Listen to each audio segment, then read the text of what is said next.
Okay, I have avoided this for years. But today, I'm making my very first ever liquid core dice, and you're coming with me. Hi, I'm Sam from Artemis Dice Company, and I have been making dice for over 4.5 years. But one thing I always said I would never make was liquid cores. I love the vibe. I think they're cool. I have sent lots of people to incredibly talented dice makers to have them made for them. It just wasn't something I wanted to try. But after taking almost a year away from dice making, I really wanted to challenge myself with something, and this is the only thing I could think of. And nothing feels more perfect than trying to make the thing I always said I would never make. So today, we're making my very first liquid core dice together. Will it work? Will it leak? Will it explode? Just kidding. Probably. Let's find out.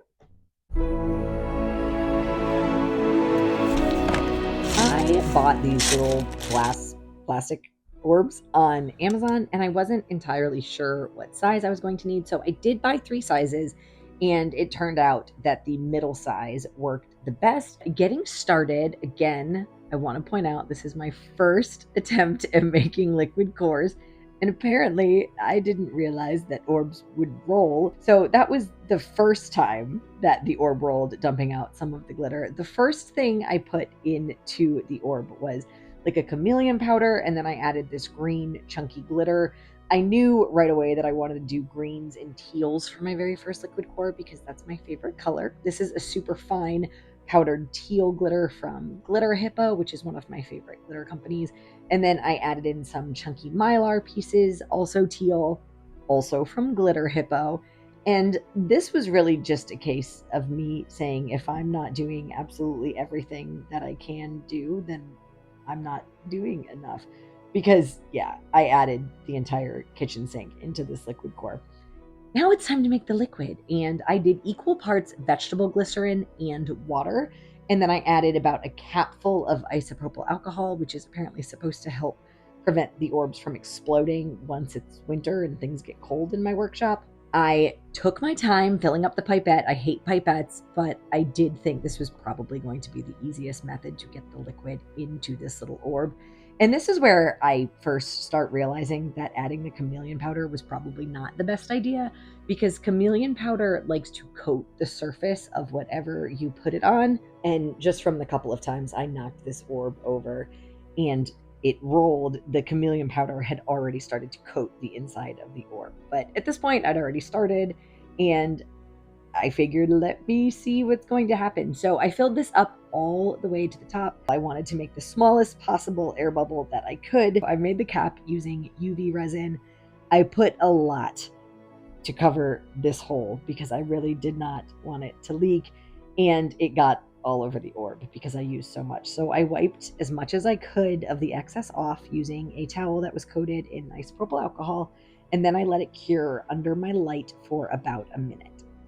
While that UV resin was curing under my UV light, I started mixing up my epoxy resin because this is what we're going to need to actually make the liquid core into a dice.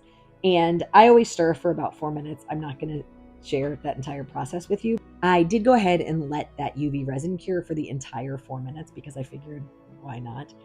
Then it was time to mix up a little bit of a green. I wanted to do something to try to hide the cap of the little orb that I just made because I know from seeing other dice makers doing it that you will be able to see this little cap. To try to make this translucent green base a little more opaque, I did add some teal, sort of sparkly interference powder that is mixed in with this green, and I poured that on the bottom of the mold to help cover that cap. Then I gave this liquid core a bath.